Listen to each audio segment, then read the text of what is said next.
I remember coming across this word. They have tons of stuff like this, but passion is translated as like Leidenschaft, I believe. I might be getting this wrong, but it loosely translates to the craft of suffering.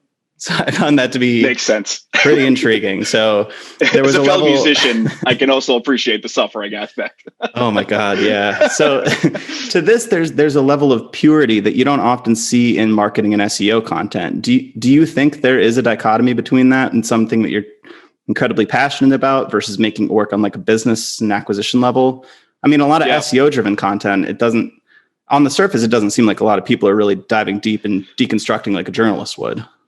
Yeah, that's a good question. I think like there's even, you know, at jobs that I've been at, usually when I first start, they're excited. They're like, hey, let's go, you know, we're going to grow our traffic. But the thing you have to keep in mind is that the internet's a huge place, right? So some of the formulaic things you see out in the marketplace, it feels formulaic because maybe you have gone into that content with a sort of disposed like a predisposed understanding of the topic. And so there are many people, just like I was when I first started getting into marketing, who don't know about that topic. And so over the years, what's happened is in order for people to capture all the intents that people have on a specific topic, what it's turned into is kind of like this formulaic structure that you quote unquote have to create to draw in that traffic.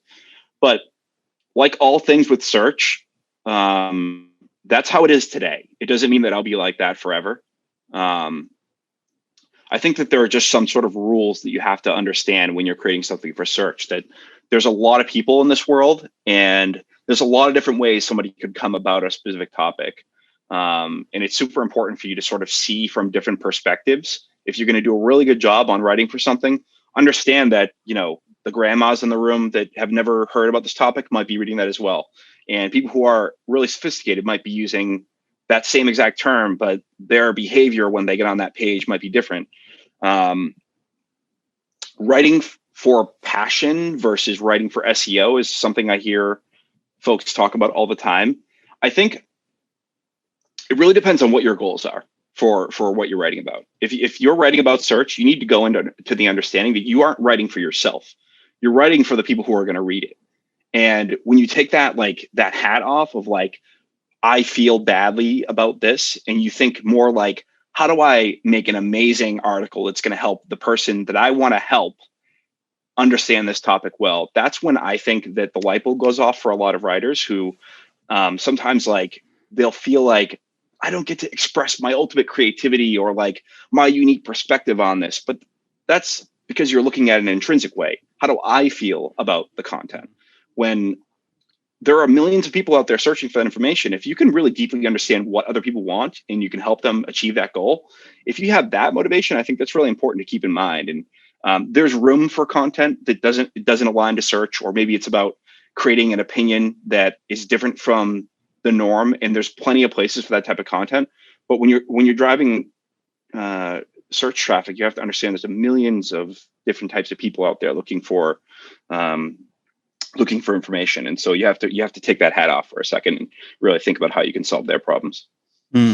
Yeah, it's a way of aligning incentives, I guess. Like Google's incentives, if you just look at it from a first principle perspective, is to keep people on their search engine and searching using Google as a search tool. So basically they have to provide value to do that. And for them to provide value, they should be giving the best possible answer to the queries. So if you map that, if you like try to align the incentives, like your job is to answer the question that people are asking in the best possible way. Right. And it seems like there's wiggle room within there. That's right.